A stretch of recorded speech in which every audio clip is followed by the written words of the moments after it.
BSc food and nutrition లో university first rank, second rank, third rank. Sun International, Visakhapatnam, Hyderabad. నమస్తే యశ్ గారు, బాగున్నారా? So YCP నేతలందరూ ఒక్కొక్కరుగా రాజీనామాలు చేస్తున్నారు. కిలారు రోసయ్య గారు, వాళ్ళ నాని, ఇంకొక ఎంపీ కూడా, ప్రముఖ ఎంపీ. అసలు ఈ వలసలన్నీ ఎక్కడికి, ఎందుకు? అంటే వైసీపీలో ఉన్న చాలా ఇప్పుడు గెలిచిన 11 మంది కానివ్వండి, ఆ 2-3 ఎంపీలు కానివ్వండి, వైసీపీని వదిలేసి వెళ్ళిపోతారమ్మా. వైసీపీ 2029కి వైసీపీ అనేది ఉండదమ్మా.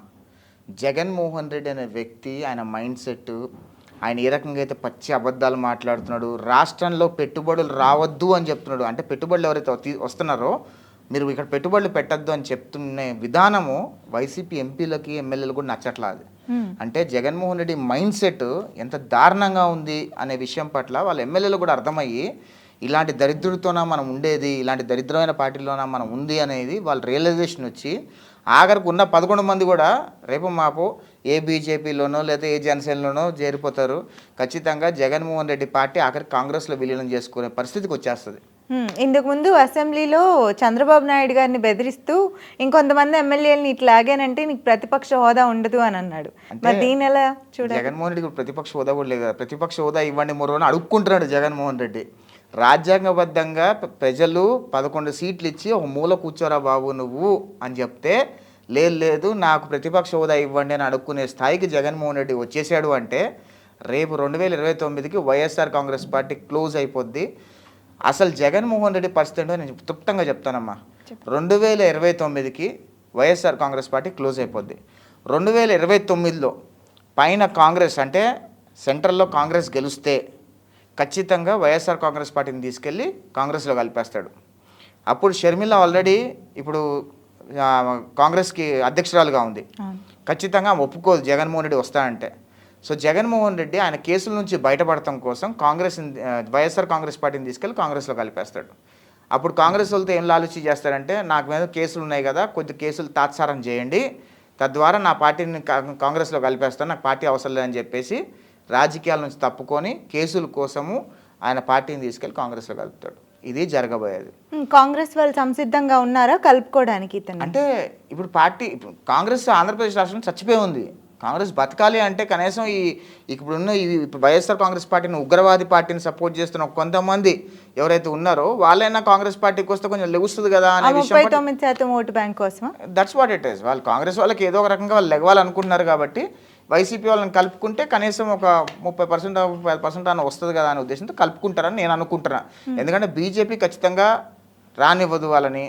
ఎందుకంటే ఇప్పుడు కూటమి ప్రభుత్వంలో వైఎస్ఆర్ కాంగ్రెస్ పార్టీ నుంచి ఎవరికైనా తీసుకోవాలి అంటే ముగ్గురు పార్టీల ఆమోగ్యం ఉండాలి. లేదంటే ఎవరు తీసుకోమని మన పురంధేశ్వరి కూడా చెప్పింది. బీజేపీలోకి వైసీపీ వాళ్ళు ఎవరైనా వస్తాము అని అన్నా సరే మేము తీసుకోము, ముగ్గురు పార్టీలు కలిసి కూర్చొని చర్చించుకొని తీసుకోవాలి అనుకుంటే అప్పుడు తీసుకుంటామని చెప్పారు. సో వైసీపీ వాళ్ళు అంటరానులు అయిపోయారు. ఇప్పుడు తెలుగుదేశం, జనసేన, బీజేపీలోకి రాలేరు వాళ్ళు మహా అంటే పోయేది కాంగ్రెస్లోకి పోతారని నేను అనుకుంటున్నా. ఒకవేళ ఈ 11 మందిలో ఎవరైనా అవినీతి పరుడు, ఎవరైనా ఉన్మాది గెలిచి ఉండుంటే ఆయన వాళ్ళ మీద కేసులు పడకుండా ఉండాలి, కేసులు కనీసం రాకుండా ఉండాలనుకుంటే బీజేపీలో చేరతారని నేను అనుకుంటున్నాను.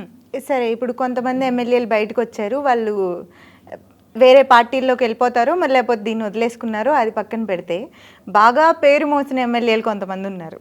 కొడాలి నాని, ఆర్కే రోజా, వీళ్ళు అసలు ఎక్కడికి వెళ్ళారో కూడా కనిపించట్లేదు. ఏమైపోయారంటారు? అసలు మీకు వాళ్ళ పేర్లు ఎట్లా తీసుకోవాలనిపిస్తుంది? కొడాలి నాని, ఆర్కే రోజా, వాళ్ళు అసలు మనుషుల కిందనే కౌంట్ గారు. అసలుకి రోజా అంత వరస్ట్ క్యారెక్టరు, కొడాలి నాని అంత వరస్ట్ ఫెలో భూప్రపంచం మీద ఎవరు ఉండరు. ఎవరైనా తల్లిదండ్రులు కూడా ఏమనుకుంటారంటే ఇలాంటి దరిద్రుల్లాగా, ఇలాంటి నీచుల్లాగా పిల్లలు మాకు పుట్టకూడదు అని అనుకుంటారు. అంత దరిద్రులు వీళ్ళు. అసలుకి కొడాలి నాని అండర్గ్రౌండ్ వెళ్ళిపోయాడు. రోజా తమిళనాడులో పోటీ చేస్తానికి రంగం సిద్ధం చేసుకుంటుంది. ఆంధ్రప్రదేశ్లో మడతెట్టేసింది, చాప మడతెట్టేసింది. అవి వెళ్ళి రేపు తమిళనాడులో పార్టీలో అక్కడ చేరి తమిళనాడు నుంచి పోటీ చేస్తుంది. అట్లుంది పరిస్థితి. ఇక్కడ డబ్బులు సంపాదించారు, అక్కడ ఖర్చు పెడతారు. వీళ్ళు పారిపోయారు అనుకోవచ్చా ఒక రకంగా? అంటే రెడ్ బుక్ తెరుస్తారన్న భయంతో పారిపోయారా, కేసులు భయంతో పారిపోయారా, అసలు ఎక్కడున్నారు వీళ్ళందరూ? లోకేష్ బాబు ఇంకా రెడ్ బుక్ తెరవలేదు. రెడ్ బుక్ తెరవకముందే ఈ రకంగా భయపడుతున్నారంటే రెడ్ బుక్ తెరిస్తే ఇలా పరిస్థితి ఎంత దారుణంగా ఉంటుంది. వల్లభనేని వంశీ పరిస్థితి ఎలా ఉంది, పిన్నెల రామకృష్ణారెడ్డి పరిస్థితి ఎలా ఉంది, వీళ్ళందరూ రెడ్ బుక్లో లేని మనుషులు వీళ్ళంతా. రెడ్ బుక్లో ఉన్న వాళ్ళు రెడ్ బుక్ తెరిస్తే కనుక కొడాలి నాని ఫస్ట్ ఉంటాడు. కొడాలి నాని పరిస్థితి ఎంత దారుణంగా ఉంటుందో తెలుసు. కొడాలి నాని పరిస్థితి నిజంగా తెలుగుదేశం పార్టీ కార్యకర్తలు రెడీగా ఉన్నారు.